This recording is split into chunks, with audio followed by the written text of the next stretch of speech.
வணக்கம் நண்பா. இன்னைக்கு எங்க போயிட்டுருக்கேன்னு பார்த்தீங்கன்னா, அடிக்கிற மழையில நானும் என் தம்பியும் பைக் எடுத்துட்டு கிளம்பிட்டோம். எங்கன்னு கேட்டீங்கன்னா, இன்னைக்கு நான் போக போற இடம் திருக்கழுக்குன்றம். என்னடா சார் இது திடீர்னு திருக்கழுக்குன்றம் போறோன்னு கேட்டீங்கன்னா, இன்னைக்கு நம்ம அங்க இருக்க திரு வேதகிரீஸ்வரர் திருக்கோவிலுக்கு தான் போக போறோம். அது போற வழியில சாப்பிட்டு போயிடலாமான்னு சொல்லிட்டு, காலையில அங்க ஒரு ஹோட்டல்ல போயிட்டு ஒரு தோசைய ஆர்டர் பண்ணி நானும் சாப்பிட்டுட்டேன். சாப்பிட்டு முடிச்சதும் நானும் கோயிலுக்கு கிளம்பி வந்துட்டேன். என்ட்ரன்ஸ் பார்க்கவே அவ்வளோ பிரம்மாண்டமா இருந்துச்சு. உள்ள போய் பார்த்தாக்கா, அதுக்கு மேல ஏதோ நம்ம மன்னர்கள் வாழ்ந்த காலத்துக்கு போன மாரியே ஒரு ஃபீல்.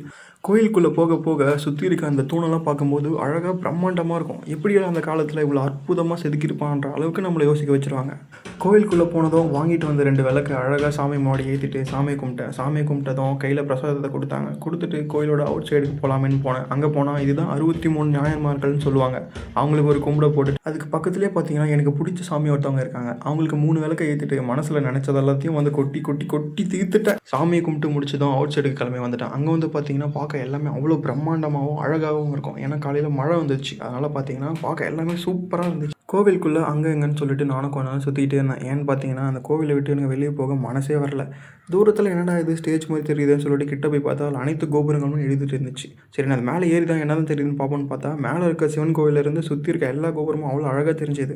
அங்கேருந்து முருகர் கோவிலுக்கு போயிட்டு சாமிய கும்பிட்டுட்டு திருநீறு வச்சுட்டு, அதுக்கு பக்கத்திலேயே திருப்புர சுந்தரி அம்மன் ஆலயம் சொல்லிட்டு ஒரு கோவில் இருக்கு. எனக்கு அந்த கோவில்லயே ரொம்ப புடிச்ச ஒரு ஸ்பாட்டுன்னு கேட்டீங்கன்னா, அந்த இடத்த தான் சொல்லுவேன். ஏன்னா அந்த இடத்துல அவ்வளோ பார்க்க அழகா இருக்கும். எல்லாமே சுத்தி சுத்தி பார்க்கும்போது, அந்த காலத்தில எப்புட்றா இவ்வளோ அழகா செதுக்கியிருப்பாங்கன்ற அளவுக்கு நம்மள யோசிக்க வைப்பாங்க. சாமி கும்பிட்டு முடிச்சதும் வெளியில இருக்க ஒரு குளத்துக்கு போலாமேன்னு சொல்லிட்டு கிளம்பி வந்தேன். அங்க வந்து பார்த்தீங்கன்னா, காலையில பார்க்க அவ்வளோ அழகா இருந்துச்சு. அந்த கோபுரம், அந்த குளம், பக்கத்தில அந்த குரங்கு அதெல்லாம் விளையாடிட்டு இருந்துச்சு. அதெல்லாம் பார்க்கவே அவ்வளோ அற்புதமா சூப்பரா இருந்துச்சு.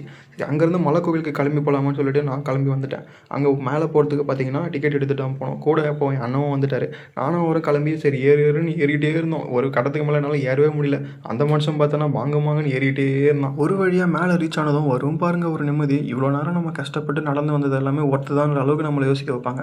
வாங்கிட்டு வந்த 5 விளக்கையும் சிவனுக்கு முன்னாடி ஏத்திட்டு, சிவன் சாமிய மனசார கும்பிட்டுட்டு நானும் அங்கேருந்து கிளம்பிட்டோம். அப்படியே அங்கேருந்து வெளிய வந்து பார்த்தீங்கன்னா, சுத்தி அந்த மலை, பச்சை பசேல்னு அந்த மரம், செடி அதெல்லாம் பார்க்கவே அவ்வளோ அழகா இருக்கும். அங்கேருந்து பார்க்கவே ஏதோ மனசுக்கு நிம்மதியா இருக்கும். அந்த வியூவ என்ஜாய் பண்ணி முடிச்சதும், சரி கீழ இறங்கி நடக்க ஆரம்பிக்கலாம்னு சொல்லிட்டு நானும் இறங்கி நடக்க ஆரம்பிச்சுட்டேன். அங்க போகும்போது பக்கத்திலேயே பார்த்தீங்கன்னா, ஏதோ காட்டுக்குள்ள போற மாரி ஒரு வழி போயிட்டு இருந்துச்சு. இதெல்லாம் எங்கன்னு பார்த்தீங்கன்னா, அந்த மலை மேலேயே தான். சரி என்னதான் இருக்குன்னு சொல்லிட்டு நானும் என் அண்ணனும் நடந்து போக ஆரம்பிச்சுட்டோம். நாங்களும் நடந்து நடந்து போய்க்கிட்டே இருக்கோம். அதுவும் போய்க்கிட்டே இருந்துச்சு. சரி அப்படி என்னதான் அங்க இருக்குன்னு சொல்லிட்டு நாங்களும் பார்க்கணுன்ற ஆசையில நடந்து போய்க்கிட்டே இருந்தோம். அங்க போய் பார்த்தாக்கா, ஏதோ சித்தர் ஒருத்தர் வாழ்ந்திருப்பார் போல. அவர் ஞாபகமா அவருடைய ஃபோட்டோவும், அவருடைய நினைவு நாளும் எழுதி வச்சிருந்தாங்க. அத பார்த்து முடிச்சுட்டு கீழ இறங்கி வர ஆரம்பிச்சோம். அங்கேருந்து வர வழியில பார்த்தீங்கன்னா, 2 கழுகு பொம்மை வச்சிருந்தாங்க. அத கொஞ்ச நேரம் பார்த்துட்டு கீழ இறங்கி நடக்க ஆரம்பிச்சுட்டோம். சரி இவ்வளோ தூரம் வந்துட்டோம். கொஞ்ச நேரம் உட்காந்துட்டு பேசிட்டு போவோமேன்னு சொல்லிட்டு நானும் என் அண்ணனும் உட்காந்து பேச ஆரம்பிச்சோம்.